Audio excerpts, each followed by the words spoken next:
For thousands of years, human beings have been using the power of the wind to do useful work. At first, the wind was just used for sailing ships, but eventually the wind's power was harnessed to do mundane tasks like milling grain and pumping water. And unlike many ancient energy sources, wind power is still used today, and it has become a major source of electrical generation. Learn more about how humans conquered the wind and made it useful on this episode of Everything Everywhere Daily.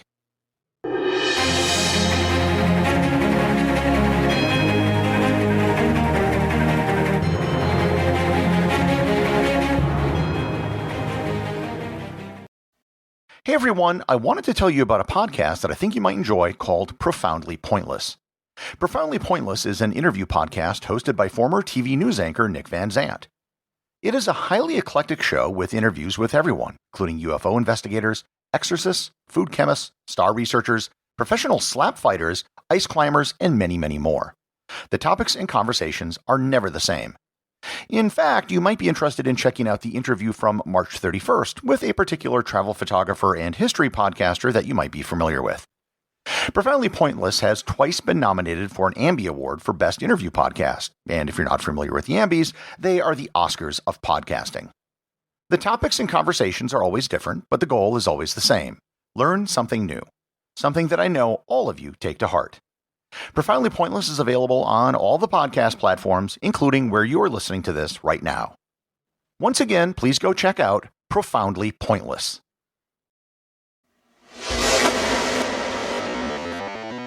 The wind is something that humans have dealt with for as long as there have been humans.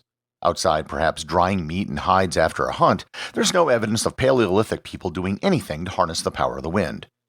The first real evidence that we can find in the archaeological record of humans using wind goes back about 7,000 years to ancient Egypt, where we found the earliest sailboats. These early sailboats were very simple, but they provided power to move up and down the Nile River and later along the coast of the Mediterranean Sea. About 5,000 years ago, we know that early Austronesian people also used sails. These were the ancestors of the Polynesians and Micronesians who probably originated from the island of Taiwan. Despite the existence of warships with teams of oarsmen propelling the vessel, usually just for speed and combat, the sail was by far the most popular means of propulsion for thousands of years. Despite how popular and widespread sailing had become, there was shockingly little evidence for wind power being harnessed for anything else. The Babylonian king Hammurabi had reportedly planned on building a wind-powered water pump to power his irrigation network in the Fertile Crescent. But if he did ever build it, it never caught on. Around 300 BC, the Persians were using wind to power grain mills. This was believed to be the first example in history of wind being used for such a purpose. The Persian windmills looked very odd if you're familiar with modern windmills. They were horizontal, so they didn't require gears to transmit rotational energy in a different direction, and it also didn't use sails or vanes. The windmill was just a vertical wooden pole with horizontal poles sticking out of it. It would then be placed in a brick tower with an opening that would channel air into it.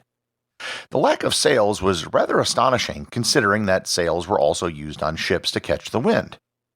One of the first people to build a practical device to run a machine was someone whose name has appeared on this show before, Hero of Alexandria, the exact same person who also created the first crude steam-powered device. He created a wind-powered organ that could play music. As with his steam engine, it was really more of a toy, but it did show that wind power could be harnessed to do something useful. The Romans did almost nothing with wind power other than sailing ships. And this seems rather odd given that they did a lot of grain milling and pressing of olives, both of which are tasks that use rotational energy.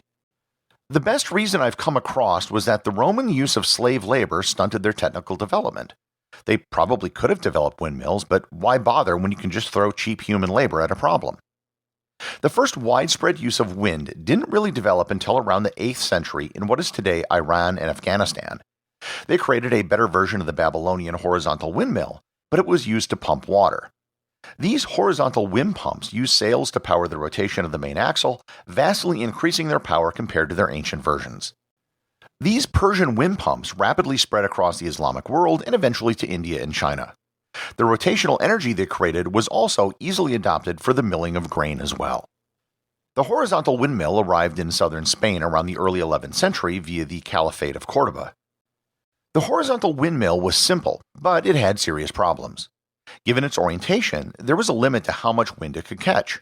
The wind would blow the blades or sails on one side and then move the blades into the wind on the other side.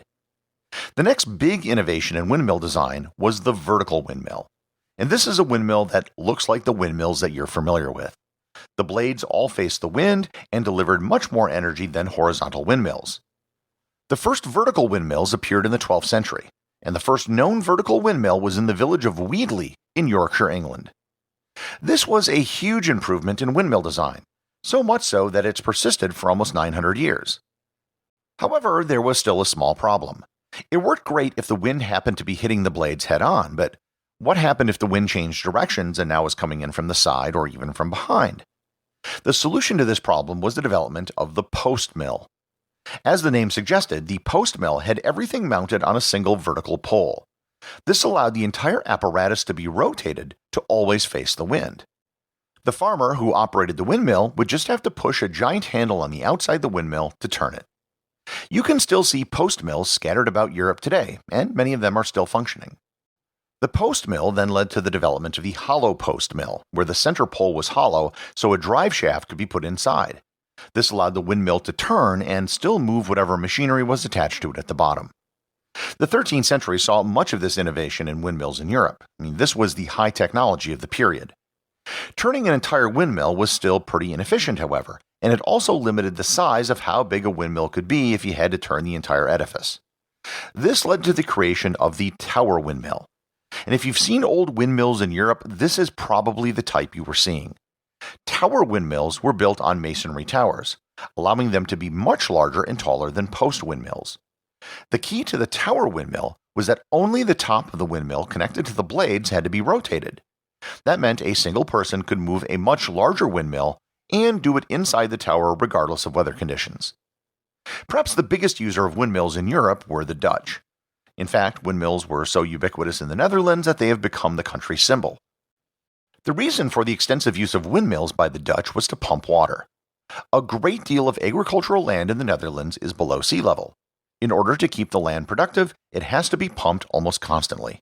This necessitated an extensive network of windmills to keep the fields, known as polders, from flooding. The Dutch also modified the tower windmill design and created what's known as a smock windmill. This is basically the same thing as a tower windmill, except above a short masonry foundation, everything is made of wood. And this was to make the windmill lighter so it didn't sink into the very soft ground of the polder. If you're ever in the Netherlands and want to see how the Dutch windmill system operated, there is a historical site outside of Rotterdam called Kinderdijk. It's a UNESCO World Heritage Site, and it's easily accessible via water taxi from the Rotterdam city center. This was pretty much the state of windmills entering the Industrial Revolution. A windmill was usually inferior to a water wheel simply because water flowed almost continuously, but they were still very common throughout Europe.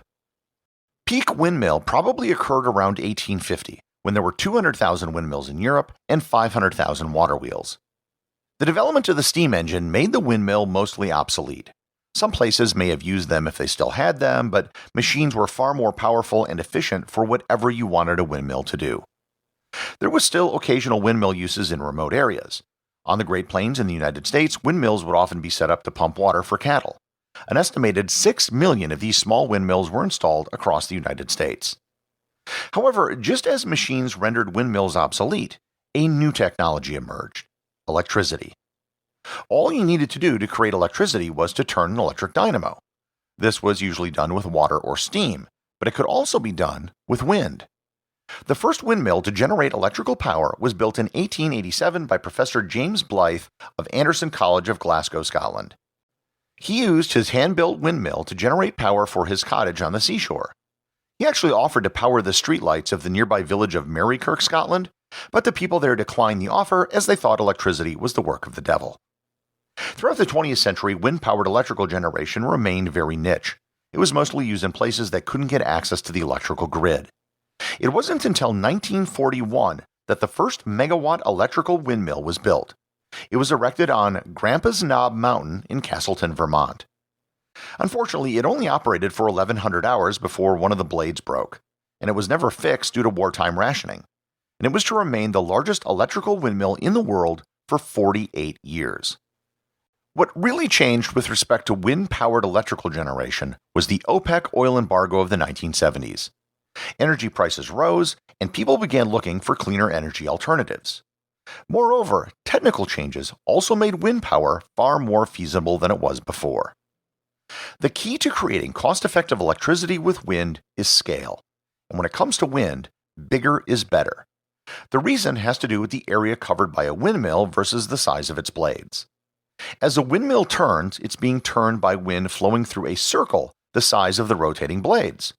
And if you remember back to your geometry course, the area of a circle is pi times the radius squared. So for every increment a windmill blade increases in size, the power it can generate is roughly increased by the square of the length of the blade. The bigger a windmill gets, the more efficient it becomes. And this is the exact same reason why it's always more cost-effective to buy the largest pizza possible. On top of the efficiencies of size, the higher up you go, the faster the wind usually is, so there's more energy to capture. The problem is, the bigger a windmill gets, the heavier it becomes. The angular velocity of the tips of the blades start moving incredibly fast. Pretty much any metal is too heavy to use for the creation of massive windmill blades. The development of synthetic materials such as fiberglass and carbon fiber allowed for extremely large, strong, and lightweight windmill blades to be produced. The other big innovation was putting gearboxes in the turbines. Just like you would switch gears on your bicycle when going uphill, so too did gears allow for windmills to adjust the speed of the turbine in different wind conditions. The critical factor in electrical generation from wind is obviously wind. Not everywhere on Earth has an equal amount of wind. The Great Plains has an enormous amount of wind potential, which is why you see so many wind turbines in states like Texas, Iowa, and North Dakota. Likewise, many coastal regions have a great deal of wind as well. This is behind the move to create offshore wind farms, which would be located, potentially, several miles away from land. With higher winds and no people, you can set up almost as many as you'd like. Electrical generation from wind has become big business. Today, the global production of wind power is estimated to be over 600 gigawatts. The country that produces the most wind power is China, followed by the United States, Germany, India, and Spain. The world's largest wind turbine, as of the time I am recording this, is the General Electric Halliday X turbine outside of Rotterdam. It stands 260 meters or 853 feet tall and has blades that are 107 meters or 351 feet long. Each blade is longer than a football field. It can produce, by itself, between 12 to 14 megawatts of electricity. Unlike solar power, the challenges for wind power are mostly engineering, not advances in material science. The big problem with wind power is the obvious one that has plagued it since its inception. The wind doesn't always blow. When the wind is blowing, wind power actually works pretty good, but when it doesn't blow, it doesn't work at all. This is why, unless you can create an enormous amount of energy storage, wind power can only contribute to an electrical system and not run it entirely. There are other issues facing wind power as well, including noise, birds that are killed by rotating blades, and disposal problems with blades that have been retired. Nonetheless, the future of wind power looks pretty good. More offshore wind farms are under development, there will soon be wind turbines that produce up to 17 megawatts of power, and the cost of wind power is projected to drop by anywhere from a third to a half over the next 10 to 20 years. And that isn't even considering the high cost of alternatives such as natural gas and oil. Wind power is one of the only ancient sources of energy that's still regularly used today. Through centuries of incremental improvements and innovation, the technology used to pump water in ancient Persia is now also used to provide electricity to people's homes. Everything Everywhere Daily is an Airwave Media podcast. The executive producer is Darcy Adams. The associate producers are Thor, Thomsen, and Peter Bennett. I just wanted to extend a big thank you to everyone who is supporting the show over at patreon.com. I have show merchandise available there, including hoodies, t-shirts, and stickers. Plus, it really just helps me get this show out every single day, including, of course, weekends and holidays.